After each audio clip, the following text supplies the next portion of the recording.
രുചി വൈവിധ്യങ്ങളാൽ നിങ്ങളുടെ മനസ്സിനെ കീഴടക്കാൻ spice and bone garden restaurant Chelakkara.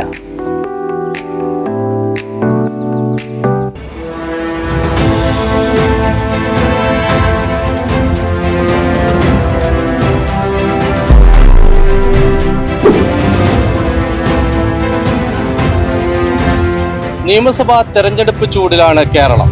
Chelakkara നിയോജക മണ്ഡലവും പ്രചരണ ചൂടിൽ ഒട്ടും പിന്നോട്ടുമല്ല. ഇത്തവണ വോട്ട് നേട്ടവും വോട്ട് കോട്ടവും ആർക്കെന്ന് നോക്കാൻ റൈറ്റ് വിഷൻ പ്രത്യേക പരിപാടി വോട്ട് നോട്ടം.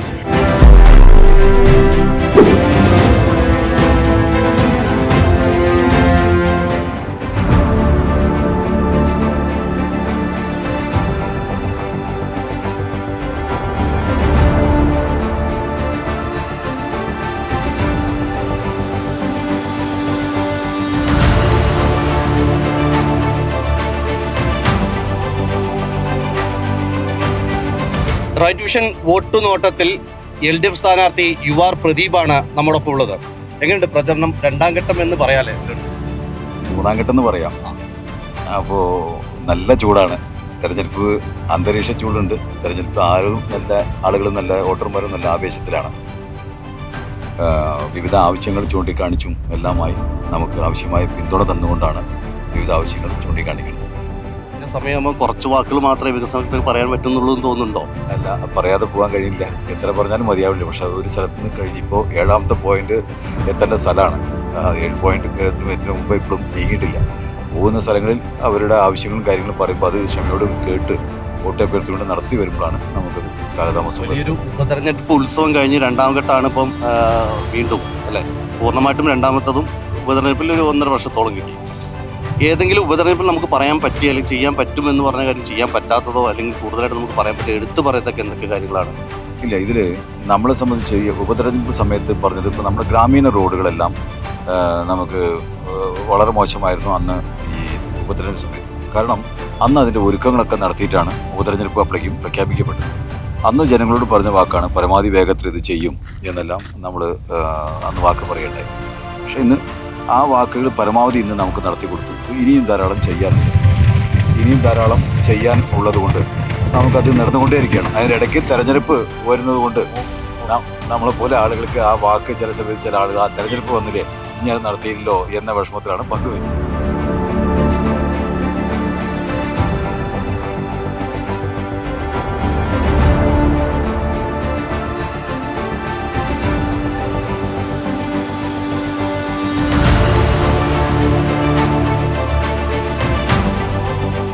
ചരങ്കോണത്തെ സ്വീകരണം കഴിഞ്ഞു. ഇനിയിപ്പോൾ അടുത്ത സ്വീകരണം പാറപ്പുറത്താണ്. ഇനി നേരത്തെ പറഞ്ഞു വന്നില്ലേ ഉപതെരഞ്ഞെടുപ്പിൽ കുറേ കാര്യങ്ങളൊക്കെ നമുക്ക് പറയാൻ പറ്റിയിട്ടുണ്ട്. അത് പൂർണ്ണമായിട്ടും ചെയ്യാൻ പറ്റാൻ സമയം കിട്ടിയിട്ടില്ല എന്ന് തോന്നുന്നില്ലേ? നമ്മൾ ഏറ്റവും എടുത്ത് ചോദിക്കാൻ കാരണം ചേലക്കരയുടെ ടൗണിൻ്റെ ഒരു മുഖച്ഛായ മാറ്റും എന്നൊക്കെ നമ്മളൊരു കാര്യം പറഞ്ഞിട്ടുണ്ടായിരുന്നു. അതിൽ നമുക്ക് ആ കാര്യം പറഞ്ഞ് ഈ കഴിഞ്ഞതിന് മുമ്പത്തെ ബഡ്ജറ്റിൽ നമുക്ക് ആ കാര്യം പ്രഖ്യാപിക്കുകയും പണം 5 കോടി രൂപ അനുവദിക്കുകയും ചെയ്തു. ചേലക്കരയുടെ മാത്രമല്ല 5 ടൗണുകളാണ് നമ്മൾ സൗന്ദര്യവൽക്കരണം എന്ന നിലയ്ക്ക് നമുക്ക് കൊടുത്ത വാക്ക്. ആ വാക്ക് അതേപടി പാലിച്ച് ചേലക്കര അങ്ങാടിയിലെ സംബന്ധിച്ച് നമുക്കറിയാം, ഇവിടെ വാഴക്കോട് പ്ലാഴി റോഡ് ഇപ്പോൾ നമ്മുടെ KLDCയുടെ കയ്യിലാണ് ഇതുള്ളത്. അവർക്ക് 5 കൊല്ലം വരെ അവിടെ ഉള്ളത് കൊണ്ട് അതിൻ്റെ ഇപ്പോൾ അവർക്ക് ചില അറ്റകുറ്റപ്പണികൾ വീണ്ടും ഇതിനകത്ത് ചെയ്യാണ്ട് ഇപ്പോൾ അതിന് NOC തരാൻ കഴിയില്ല എന്ന് പറഞ്ഞുകൊണ്ട് അങ്ങനെ തൽക്കാലം പെൻഡിങ് നിൽക്കുകയാണ്. എന്തായാലും അത് NOC തരണം. അവരുടെ കൺട്രോളിലുള്ള ഭൂമി മറ്റേ റോഡായതുകൊണ്ട് അവർ NOC കിട്ടണം. അങ്ങനെ കിട്ടിയാൽ മാത്രമേ നമുക്ക് മറ്റെന്തെങ്കിലും ആൾട്ടറേഷൻ പണി എന്തെങ്കിലും നടത്താൻ കഴിയുള്ളൂ. അപ്പോൾ അവിടെ അത് തൽക്കാലം പെൻഡിങ് വയ്ക്കുകയും നമുക്ക് അപ്പോൾ പൈലറ്റ് പ്രോജക്റ്റായിട്ട് ഒന്ന് പഴയന്നൂർ ഒരു സൈഡ് തിരുവല്ലാമല ഭാഗം ഇത് എത്തിച്ച് പഴയന്നൂർ ഉൾപ്പെടെ പോകുന്നുണ്ട്. ഒരു സൈഡ് ബസ് സ്റ്റാൻഡ് റോഡ് നമുക്ക് ഒന്ന് വയ്ക്കുകയും മറ്റൊന്ന് ചെറുതുരുത്തി കലാമണ്ഡലം മുതൽ താഴെ വരം വയ്ക്കാം എന്ന രീതിയിലാണ് പറഞ്ഞത്. എസ്റ്റിമേറ്റ് ഡിസൈനിങ് നടന്നുകൊണ്ടിരിക്കുകയാണ്. ആ ഡിസൈനിങ് കൂടെ ആയി കഴിഞ്ഞാൽ ടെൻഡർ പ്രോസസ്സിംഗ് ആയാൽ 2 റോഡ് മണ്ഡലത്തിൽ ചെയ്യും. അതിൻ്റെ മികച്ച രീതിയായി കഴിഞ്ഞാൽ മറ്റു റോഡുകളും ഇത്തരം സൗന്ദര്യവൽക്കരിക്കാൻ വേണ്ടിയിട്ടുള്ള ഏർപ്പാട് നമുക്ക് നടക്കും. സ്ഥലം ഏറ്റെടുക്കലല്ല, അതിന് നിലവിലുള്ള സ്ഥലത്തിന് അതിനെ നല്ല ആളുകൾക്ക് നടക്കാനും ഒപ്പം നല്ല ലൈറ്റുകളും ഈ വേസ്റ്റ് ബിൻ ഉൾപ്പെടെ ഈ വ്യാപാരികളുടെ കൂടെ സഹകരണത്തോടു കൂടി അത് നടപ്പിലാക്കാൻ വേണ്ടിയിട്ടാണ് നമ്മൾ ആലോചിച്ചത്. ഡ്രീം പ്രോജക്റ്റ് എന്ന് പറയാൻ എന്തെങ്കിലും മനസ്സിൽ കണ്ടിട്ടുണ്ടോ അല്ലെങ്കിൽ ആളുകൾ ആവശ്യപ്പെട്ടിട്ടുണ്ടോ? നമ്മൾ മണ്ഡലത്തിനെ സംബന്ധിച്ച് ഈ മണ്ഡലം കാർഷിക മണ്ഡലമായതുകൊണ്ട് അതിനെയൊക്കെ ഒന്നുകൂടെ കൂടുതൽ ശ്രദ്ധിക്കുക, അതിനെ ബന്ധപ്പെടുത്തി കുറേ കാര്യങ്ങൾ ഉണ്ടാക്കി വെച്ചിട്ടുണ്ട്. എല്ലാം ഇപ്പം ഇങ്ങനെ ഓരോന്നും പറയാൻ കഴിയില്ല വെച്ചിട്ടാണ്. അതോടൊപ്പം തന്നെ നമ്മുടെ നിലവിലിപ്പോൾ നമ്മുടെ മണ്ഡലത്തിൽ ധാരാളം വിദ്യാഭ്യാസ സ്ഥാപനങ്ങളായിട്ടുണ്ട്. ഈ സ്ഥാപനങ്ങളിലെ എല്ലാറ്റിലും കെട്ടിട സൗകര്യം ഉൾപ്പെടെ ധാരാളം മുൻകൂട്ടി കണ്ടുകൊണ്ടുള്ള സൗകര്യങ്ങൾ ഉണ്ടായിട്ടുണ്ട്. ഇതിലെല്ലാം പുതിയ കോഴ്സ് കൊണ്ടുവന്ന് നമ്മുടെ കുട്ടികളെല്ലാം ഇവിടെ തന്നെ ദൂരപ്രദേശത്ത് പോവാതെ ഇവിടെ തന്നെ ടെക്നിക്കൽ എഡ്യൂക്കേഷനും ഹയർ എഡ്യൂക്കേഷനും ഇവിടെ തന്നെ പഠിക്കാൻ പറ്റുന്ന രീതിയിലുള്ള പുതിയ കോഴ്സുകൾ ഉൾപ്പെടെ കൊണ്ടുവന്ന് അവരെ സംരക്ഷിക്കുക എന്നതാണ് മറ്റൊരു കാഴ്ചപ്പാട്. ഉന്നതികൾ കുറേ കൂടെ ഉന്നതിയിലേക്ക് എത്തേണ്ടത് അനിവാര്യതയുണ്ട്. തീർച്ചയായിട്ടുണ്ട്. അത് നിങ്ങൾ ചോദിച്ച ചോദ്യം നല്ല ചോദ്യമാണ്. ഏറ്റവും കൂടുതൽ പട്ടികജാതി ഉന്നതികളുള്ള ഒരു ജില്ലയിലെ മണ്ഡലമാണ് ചേലക്കര. സ്വാഭാവികമായിട്ട് സർക്കാരിൻ്റെ ശ്രദ്ധയിൽ ഞാൻ ഒരിക്കലും അത് പെടുത്തിയിട്ടുണ്ട്. വീണ്ടും ശക്തമായി അത് പെടുത്തേണ്ടതുണ്ട്. സാധാരണ ഈ ഉന്നതികൾ അംബേദ്കർ പദ്ധതിയിൽ ഉൾപ്പെടുത്തിക്കൊണ്ട് 1 കോടി രൂപ തരുമ്പോൾ എല്ലാ മണ്ഡലങ്ങൾക്കും ഓരോന്ന് തരുമ്പോൾ ചേലക്കരയ്ക്കും ഒന്നാണ് കിട്ടുന്നത്. ഞാനത് മന്ത്രിയുടെ ശ്രദ്ധയിൽപ്പെടുത്തിയിരുന്നു. ചേലക്കരയിൽ ഒരു 4 വെച്ച് ഒരു 2 വെച്ച് തരണം, അല്ലെങ്കിൽ 3 വെച്ച് തന്നാൽ മാത്രമാണ് ഞങ്ങൾക്ക് അതിവേഗത്തിൽ ഈ ഉന്നതികളെല്ലാം മികച്ച രീതിയിലാക്കി എടുക്കാൻ കഴിയുള്ളൂ. ന്യായമായ ആവശ്യം തന്നെയാണ്. ഫണ്ട് കിട്ടുന്ന മുറയ്ക്ക് എല്ലാവരെയും പരിഗണിക്കണം എന്ന ഉദ്ദേശം വെച്ചാണ് ഞങ്ങൾ അങ്ങനെ ചെയ്തത്. ഭാവിയിൽ നമുക്ക് എന്തായാലും അത് പരിശോധിക്കാവുന്നതാണ് എന്നാണ് പറഞ്ഞിട്ടുള്ളത്. സമയമില്ലാത്തൊന്ന് ചുരുക്കട്ടെ. ഇനി എതിർ മുന്നണികളുടെ ആരോപണങ്ങൾക്കും അവരുടെ പരാതികൾക്കും അല്ലെങ്കിൽ വിമർശനങ്ങൾക്കും എന്താണ്? അത് ഞങ്ങൾ ചെവി കൊള്ളാറിയില്ല. എന്നെ സംബന്ധിച്ച് ഇപ്പോൾ ആഡംബര ജീവിതം നയിക്കുന്നു എന്ന വലിയ പ്രചരണമാണ് നയിച്ചുകൊണ്ടിരിക്കുന്നത്. എന്നെ സംബന്ധിച്ച് എൻ്റെ വീട് നിൽക്കുന്ന പ്രദേശത്തൊന്ന് പോയി നോക്കിയാൽ ഞാനും എൻ്റെ കുടുംബവും എങ്ങനെ ജീവിക്കുന്നു? പച്ചയായ സത്യം. ഇന്ന് വരെ ഞാൻ ഒരാളോടും കൈനീട്ടി ഇന്ന് ഒന്ന് വാങ്ങി അല്ലെങ്കിൽ ഇന്നത് ചെയ്തു തന്നാൽ ഇത്ര തരാം എന്ന് ഒരു വാക്ക് പറഞ്ഞിട്ടില്ല, പറയൂല. എൻ്റെ ജീവിതത്തെ ഈ പുസ്തകം ആർക്ക് വേണമെങ്കിലും പരിശോധിക്കാം. എൻ്റെ ജീവിതത്തിൽ ഇതിനു വേണ്ടി മാത്രം ഞാൻ പരമാവധി ഈ സമയം ചെലവഴിച്ചിട്ടുള്ളൂ. അത് പറയുന്ന ആളുകൾ പലതും പറയും. ആ തെരഞ്ഞെടുപ്പ് കാലത്തെല്ലാം നമ്മൾ കാണാറാണ്. അപ്പോൾ അതുകൊണ്ട് ഞാൻ അതൊന്നും ചെവികൊള്ളാറില്ല. നാടിൻ്റെ വികസനം ഉറപ്പുവരുത്താൻ വേണ്ടി ഇടതുപക്ഷം എന്നെ ഏൽപ്പിച്ച ഉത്തരവാദിത്വം അത് സത്യസന്ധമായി ഞാൻ ചെയ്യും എന്ന് തന്നെയാണ് ഇവിടെ പറയുന്നത്. BJP ആണെങ്കിലും UDF ആണെങ്കിലും ഇപ്പം ചേലക്കരയെ സംബന്ധിച്ചിടത്തോളം ബൈപ്പാസ് എവിടെയെന്നാണ് ചോദിക്കുന്നത്. അതിൻ്റെ പ്രോസസ്സിംഗ് ഒക്കെ ആവുന്നുണ്ടോ? എന്താണ്? ഉണ്ട്. അതും ഒരു നല്ല ചോദ്യമാണ്. ഈ പ്രചരണത്തിൻ്റെ സമയത്ത് ഇതിനെല്ലാം എടുത്തു പറയുന്ന ഒരു രീതി ഉണ്ടാവും. തീർച്ചയായിട്ടും ഇപ്പോൾ വന്നത് നന്നായി ചോദിച്ചത്. നമ്മുടെ 3 മേജർ പ്രോജക്ട്സാണ് നമ്മൾ 2016 നാം മുമ്പോട്ട് വെച്ചത്. ഒന്ന് കൊണ്ടാഴി കുത്താമ്പള്ളി പാലം. അത് നമുക്കത് പൂർത്തീകരിക്കാൻ പറ്റി നാടിന് സമർപ്പിക്കാൻ പറ്റും. മറ്റു 2 മേജർ പ്രോജക്റ്റാണ്. ഒന്ന് ചേലക്കര ബൈപ്പാസും മറ്റൊന്ന് കൊണ്ടയൂർ ഓങ്ങല്ലൂർ പാലം. ഇതിൽ രണ്ടിലും ധാരാളം ഭൂമി, കൊണ്ടാഴിയേക്കാൾ ധാരാളം ഭൂമി ഏറ്റെടുക്കേണ്ട 100% ഭൂമി ഏറ്റെടുത്തുകൊണ്ട് ചെയ്യേണ്ട ഒരു പ്രോസസ്സാണ് ഇവിടെയും. ഏകദേശം 1.62 കിലോമീറ്റർ കൊണ്ടയൂർ ഓങ്ങല്ലൂർ പാലത്തിലും ഏറ്റെടുക്കണം. ഇതിൻ്റെ പ്രോസസ്സിങ് അവസാന ഘട്ടത്തിലാണ്. ഇതൊരു വലിയ പ്രൊജക്റ്റ് ആയതുകൊണ്ട് നമുക്ക് പെട്ടെന്ന് ചെയ്യാൻ ഒരു താമസമുള്ളത്. ഈ ഭൂമിയുടെ ഏറ്റെടുത്ത് കഴിഞ്ഞാൽ അതിൻ്റെ തിട്ടപ്പെടുത്തി കഴിഞ്ഞ് ആളുകളുടെ വില കളക്ടറുമായി ധാരണ ഉണ്ടാക്കിയിട്ട് അവസാനം അതുകൂടെ നടത്തി കഴിഞ്ഞാൽ നമുക്ക് ടെൻഡർ പ്രോസസ്സ് നടക്കാം. അപ്പോൾ നമ്മുടെ ബൈപ്പാസ് യാഥാർത്ഥ്യമാവും എന്ന കാര്യത്തിൽ സംശയമില്ല. പണം അതിനുവേണ്ടി മാറ്റിവെച്ചത് തയ്യാറാണ്. കിഫ്ബിയിൽ മറ്റൊരു പ്രത്യേകത, ഇനിയിപ്പോൾ കാലതാമസം വന്നതിൻ്റെ മുകളിൽ ഇതിൻ്റെ ഷെഡ്യൂൾ റേറ്റ് മാറ്റം വന്നാലും അതിന് എത്ര വന്നാലും ആ പണം ഇത് കൊടുക്കും. എന്ന് വെച്ചാൽ അതിന് 20 കോടിയാണ് മാറ്റിവെച്ചെങ്കിൽ നാളെ ഇത് എസ്റ്റിമേറ്റ് എടുക്കുമ്പോൾ 22 കോടിയായി മാറി വെച്ചാൽ 22 കോടി ഇതിനു വേണ്ടി തരും എന്നാണ് ഇത് മറ്റൊരു പ്രത്യേകത. കെ രാധാകൃഷ്ണൻ മിനിസ്റ്ററായുള്ള സമയത്ത് MLA ഉള്ള സമയത്ത് ഈ മന്ത്രിനെ പ്രതികരിച്ച് അദ്ദേഹത്തിൻ്റെ സമയത്ത് വെച്ചതാണ് ഈ പഴയന്നൂർ റിംഗ് റോഡ്.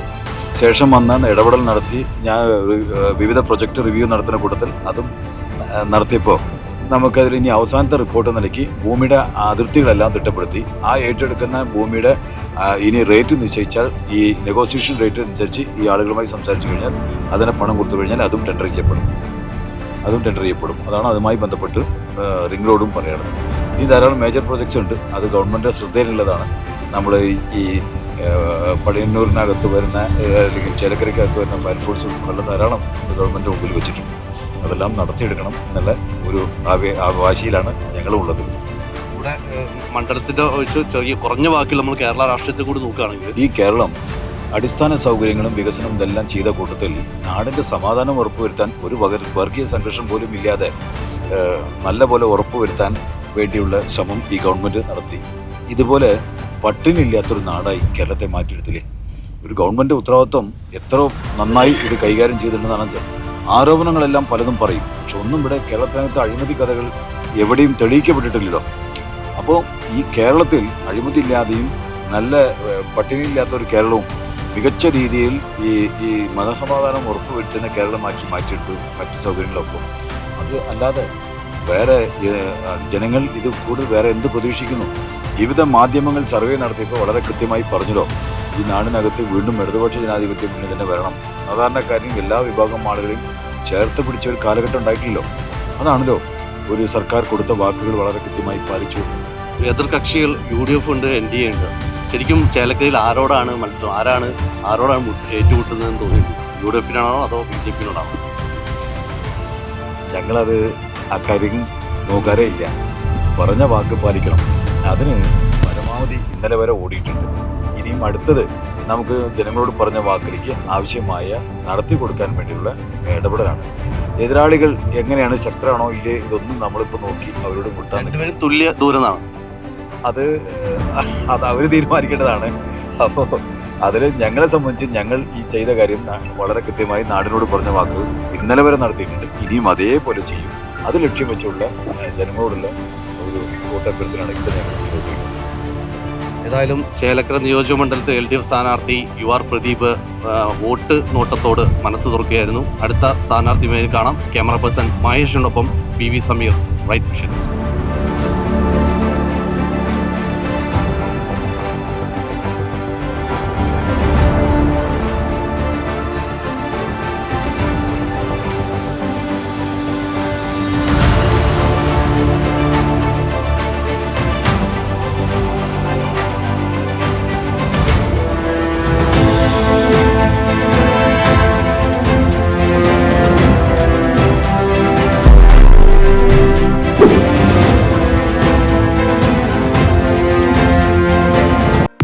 രുചിയുടെ മാസ്മരിക ലോകവുമായി spice and bone garden restaurant Chelakkara. Indian, Arabic, Chinese വിഭവങ്ങളും ജ്യൂസ്, ഐസ്ക്രീം തുടങ്ങിയവയുമെല്ലാം ഇനി ഒരു കുടക്കീഴിൽ ലഭിക്കും. ഇഷ്ടമുള്ളത് മനസ്സ് നിറച്ച് കഴിക്കാം സ്പൈസ് ആൻഡ് ബോൺ ഗാർഡൻ റെസ്റ്റോറന്റിൽ നിന്നും. കുട്ടികൾക്കായി മിനി പാർക്കും വാഹന പാർക്കിംഗ് സൗകര്യവും spice and bone garden restaurant ഒരുക്കിയിരിക്കുന്നു. കൂടാതെ ഹോം ഡെലിവറി സൗകര്യവും ലഭ്യമാണ്. Spice and bone garden restaurant MSN ഓഡിറ്റോറിയത്തിന് എതിർവശം തോന്നൂർക്കര. ഫോൺ 9447 062266.